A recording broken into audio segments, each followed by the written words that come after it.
Jimmy Butler and the Miami Heat have actually outsmarted most of the NBA. You see, they've been planning something on the horizon for a while, but we haven't really given them the benefit of the doubt. In the offseason, they were able to retain Victor Oladipo. They got Markieff Morris, Kyle Lowry, PJ Tucker, and they were still able to develop a lot of guys that were rotational pieces.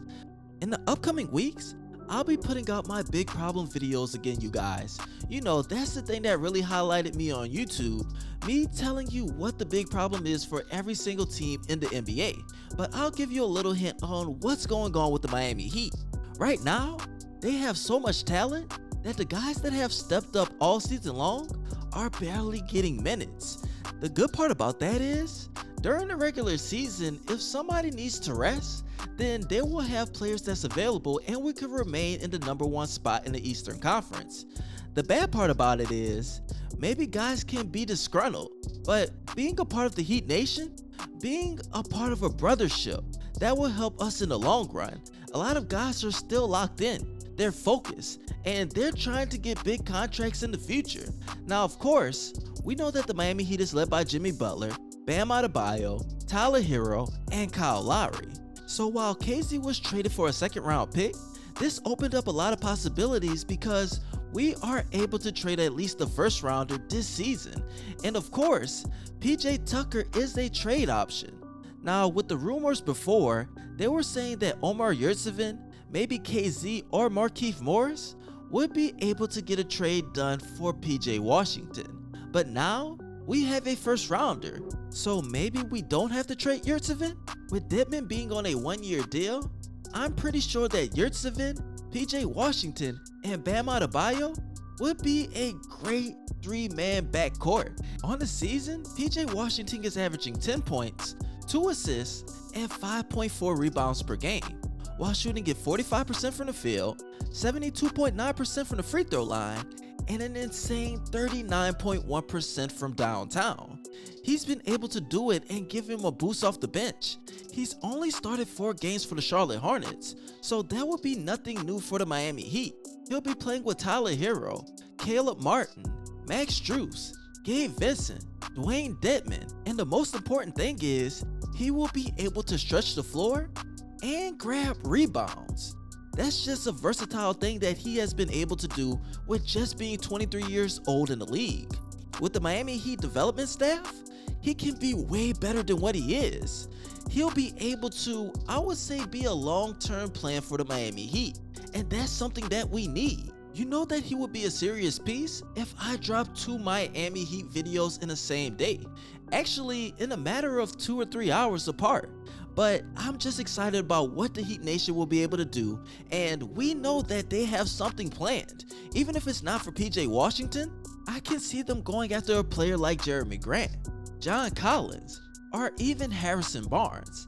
Now Christian Wood, he still is up for debate, but I don't really know if the Houston Rockets are really trying to trade any of their guys on their roster. They've been holding on to Eric Gordon, and I just can't see why. In the next 5 games for the Miami Heat, they go against the New Orleans Pelicans, the struggling Brooklyn Nets, then the Dallas Mavericks, Charlotte Hornets, and New York Knicks. These are some teams that I would say they can get a little practice on if they do make a trade, and they'll be able to integrate a certain player in their offense. Now the Dallas Mavericks, another team that I cover, they have been no joke. They've been trying to improve their roster. We see a lot of small market teams trying to make a boost to make it to the NBA playoffs, if not this season, then the year after. So the Miami Heat are playing to win now and also trying to make moves for the future, and I have no problem with that. Now before I head out, you guys, I do have 2 questions, but first, make sure you follow me on both of my Instagram pages. Once I reach 1100 followers, I'll be giving away an NBA jersey of your choice, and make sure you subscribe to the channel. Once I reach 11,000 subscribers, I'll be giving away another NBA jersey. All you have to do is comment jersey in my DMs. And last and not least, subscribe to my ScottyIce Miami page. There will be strictly Miami Heat content on a daily basis, and that's something that you don't want to miss if you're part of the Heat Nation. Also, once I reach 5,000 subscribers on there, I'll be giving away another NBA jersey. All you have to do is comment Miami Heat in my DMs. That's 3 different chances to win an NBA jersey. Also, make sure you turn on that notification bell because you don't want to miss any of my videos, especially with the playoffs in the horizon.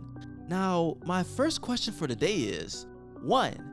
Who do you think that the Miami Heat should trade for? Or should they not make a trade at all? Should they go after PJ Washington with a first round pick? Or go after Jeremy Grant, Harrison Barnes, Christian Wood, or another player that hasn't been in the Miami Heat's radar? Just tell me what you think in the comment section. I believe that they should go after PJ Washington, especially if they just have to give up a first round pick. He's 23 years old. He's a 6'7" player that can shoot it from downtown efficiently. So that's something that a first round pick would convey to. And of course, he still has a team option for next season. That $5 million price tag isn't bad at all for the Miami Heat.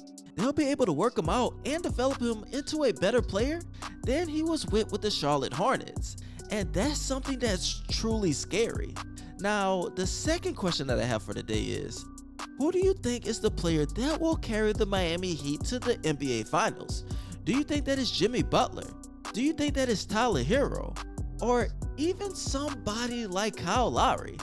I think it'll be Jimmy Butler just because he's the heart and soul of this team, but I wouldn't be surprised if Tyler Herro went off. I want to see him average 23 points a game in the playoffs, and if he does that, maybe he could win Finals MVP if they end up winning it all. Now, I appreciate all you guys loving your support, and as always, this your boy ScottyIce, aka Baby Bron, and you already know, I'm out.